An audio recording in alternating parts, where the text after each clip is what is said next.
আমি রুমারিতে কাজ করি ট্রাকে, সকাল 7টায় ভোলা মোড়ে আমি খাড়া দেখি এই পূব দিক থাই 30-40 জন লোক আসতে আছে। সব আমি নিজে দেখলাম, আরো মানুষ খাড়া হলো, আরো মানুষ জিজ্ঞেস করলো এই তোর বাড়ি গড়াই। ওরা ফির কথা বলতে পারে না, আমার বাংলা ভাষা বলতে পারে না, ওরা বিদেশি ভাষা বলে। পরে শুনলাম যে রোহিঙ্গা 30-40 জন। আমি যখন বাড়ি থেকে আসলাম, আসার পরে দেখি ভোলা মোড়ে হান্নাম। কি হলো, পরে আসি দেখি যে রোহিঙ্গা ধরা পড়ছে। বিজেপি আসলো, বিজেপি আছি, তাদেরকে গাড়ি থাকি কিছু নিল, কিছু রাস্তার থাকি নিয়ে ক্যাম্পের দিকে চলে গেল। এইটুকু আমি দেখছি।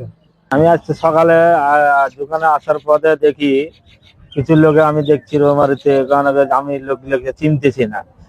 একজন একরকম দেখা যাইতেছে, তাদের চুল বড়, হয়তো মনে করে শরীরের মানে আমাদের পোশাক পাতি, তার মনে করে পায়ের স্যান্ডেল আমি দেখতেছি অন্যরকম, আমাদের এলাকার লোক না। তা আমি এই জন্য তখন বুঝতে পারলাম না। তখন আস্তে আস্তে 2-4 জন লোক আছে, জিজ্ঞাসা করলো। জিজ্ঞেস করার পরে তখন ওরা বললে কথা বলে না, হিন্দিও বলতে পারে না, মনে করে হিন্দিও বুঝি না, মনে করে বাংলাও বুঝি না। বান্ডেল থাকলে প্রতি সেনমানিতে টাকা বাঁচবে।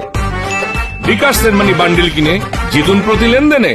সে তারা মনে করে এই যে বলতে পারে, পরে যাই হোক এখানে থেকে পাবলিক 1-2-4 জন মনে করে হইতে বহুত পাবলিক হওয়ার পরে তারা এই দেখলো যে না, আসলে তো এই দিকের লোক না, তারা রোহিঙ্গা না কি